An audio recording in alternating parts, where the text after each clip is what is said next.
کله چې موږ د بنسټپال یا د فنډامنټالیست کلمې لپاره اکسفورډ ډکشنري ته مراجعه کوو، دا وایي چې بنسټپال هغه څوک دی چې هر ډول دین د پخواني لارښوونو او عقیدو په کلکه پیروي کوي.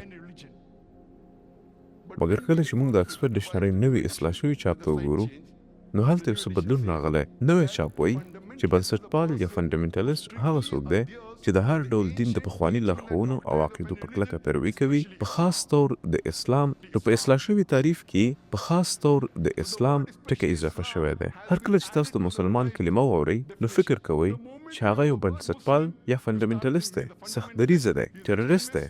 او زموږ څخه ډېر مسلمانان بیا خپل دفاع غوره کوي، وایي چې زه بنسټپال نه یم، زه سختدریځ نه یم. زه وایم چې زه یو سختدریځ یم، زه ډېر سختدریځ یم چې صادقه شم، زه ډېر سختدریځ یم چې مهربان دې شم.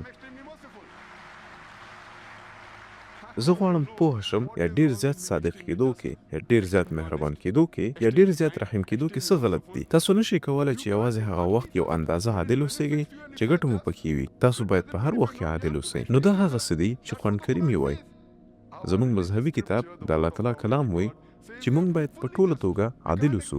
موږ له یو قاضي څخه دا تمه نشو کولی چې کله یې زړه وغواړي عدالت وکړي او کله یې چې زړه نه غواړي نه. نو څه غلطي ده؟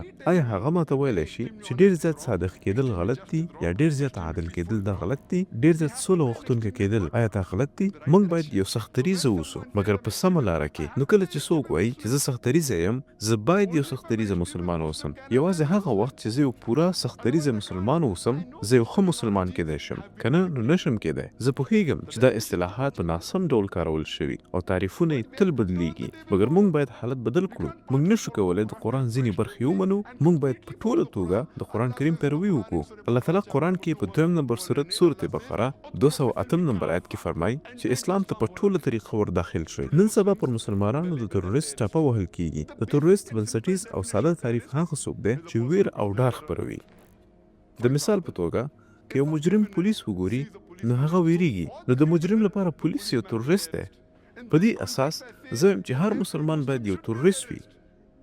د ظالم لپاره کله چې یو مجرم یو مسلمان ویني باید ویرول شي. کله چې یو زانی او تیری کوونکی یو مسلمان ویني باید ویرول شي. هر کله چې د معاشرې یو قانون ماتونکی یو مسلمان ویني باید ویرول شي. د هغه څه دی چې په قرآن کریم کې په سورة الانفال 8 نمبر آیت کې الله تعالی فرمایي چې د معاشرې قانون ماتونکي په زړه کې ویره واچوئ. هغه خلک چې ناسم خلک وژني او د انسانیت په خلاف دي، قرآن وایي د هغې په زړونو کې ویره واچوئ. زه پوهیږم چې په عامه ژبه کې د ترورست معنا د بېګناه انسانانو ویرول دي. په دې معنا هیڅ مسلمان باید هیڅکله هم بېګناه انسانان ونه یېروي، ځکه دا په اسلام کې حرام دي.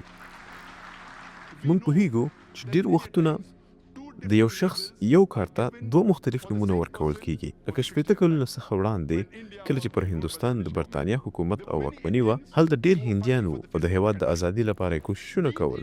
دغه هندیان چې د هېواد د ازادۍ لپاره یې جنګونه کول، د برطانیې د حکومت لخوا ورته ترورستان ویل کېدل. مګر موږ عام هندیان هغوی ته ازادي غوښتونکي او وطنپال وایو.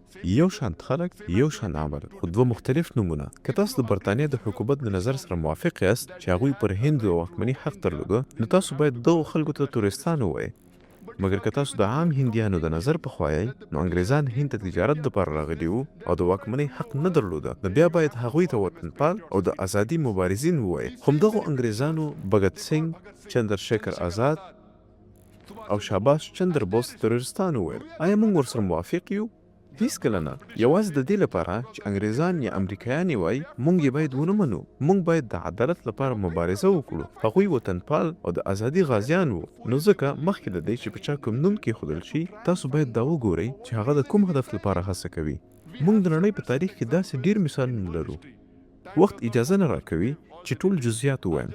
یوازې د امریکا د انقلاب یو بل مثال درکوم، کوم چې په 19مه پېړۍ کې وشو. او موږ پوهیږو چې 1875 کال د امریکا د انقلاب پر مهال هلته ډېر امریکایان وو چې ازادي لپاره جګړه کوله.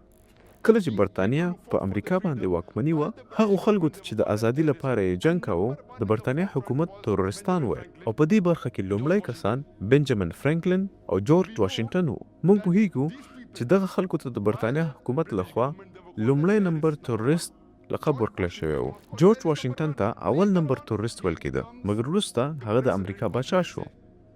او دا همغه لومړی نمبر تروریست و چې د متحد ایالاتو ولسمشر شو او هغه د ټولو راتلونکو ولسمشرانو په شمول د جورج بوش پلار ګڼل کیږي.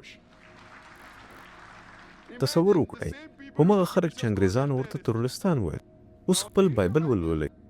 که تاسو بایبل ولولئ هلته د جګړې په اړه خبرې شوي. د اعدادو په کتاب کې 21 فصل له 1 نه تر 19 آیتونو پورې، د خروج په کتاب کې 22 فصل له 18 نه تر 20 آیت پورې، د خروج په کتاب کې 22 فصل له 20 نه تر 28 آیتونو پورې، او عیسی علیه السلام په خپل د لوقا په انجیل کې 20 فصل 14 نمبر آیت کې فرمایلی دي چې توره واخلئ او لاړ شئ جګړه وکړئ.